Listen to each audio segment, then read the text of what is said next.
Kung si Pangulong Bongbong Marcos raw ang tatanungin, wala raw problema sa kanya ang kaliwat kanang kilos protesta ayon yan sa Malacanang.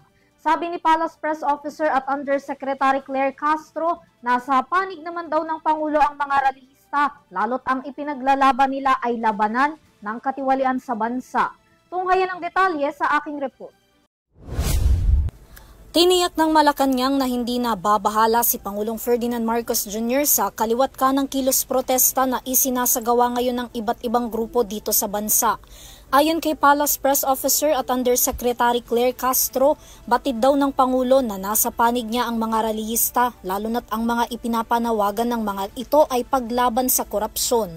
Normal lang din daw ang kilos protesta, hindi lang sa Pilipinas kundi maging sa ibang mga bansa, kaya't hindi raw ito nakikitaan ng Pangulo ng dahilan para ikapangamba. Ang pagpoprotesta naman ay natural, normal yan. Sa bawat bansa, kung may mga sentimiento ang mga kababayan natin. Hindi naman po nangangamba ang Pangulo dahil alam po niya na ang pagpoprotesta ng taong bayan ay tungkol sa paglaban sa korupsyon. At binanggit din po niya kahapon na siya mismo ang nagsimula upang mapaimbestigahan itong mga maanumalyang flood control projects. So hindi po nangangamba ang Pangulo sa gagawing protesta dahil alam po niya na ang magpoprotesta dito ay kakampi rin po niya, kakampi sa kanyang adhikain. Dahil sabi nga po niya kahapon, kung hindi siya presidente, malamang ay makakasama rin siya sa pagprotesta laban sa korupsyon.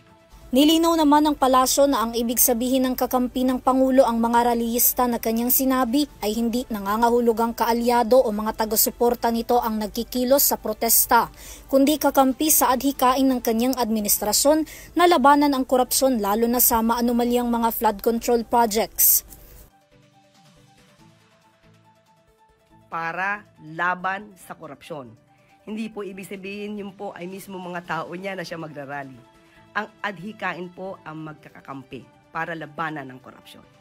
Ang boses din daw mula sa taong bayan sa pamamagitan ng pagkikilos protesta ay paraan para ipahayag ang kanilang mga saloobin sa kasalukuyang mga isyu sa bansa.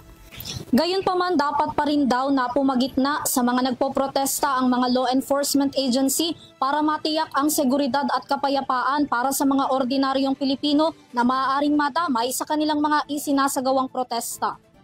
Ang ipinapakiusap raw ni Pangulong Ferdinand Marcos Jr. na pagpapanatili sa kapayapaan sa gitna ng mga protesta ay parte lamang ng kanyang tungkulin bilang punong ehekutibo at hindi para diktahan ng mga ito sa kung paano sila dapat magprotesta. Sabi po ba ng Pangulo na ang pagpoprotesta ay maging peaceful at hindi nalalabag ng anumang batas?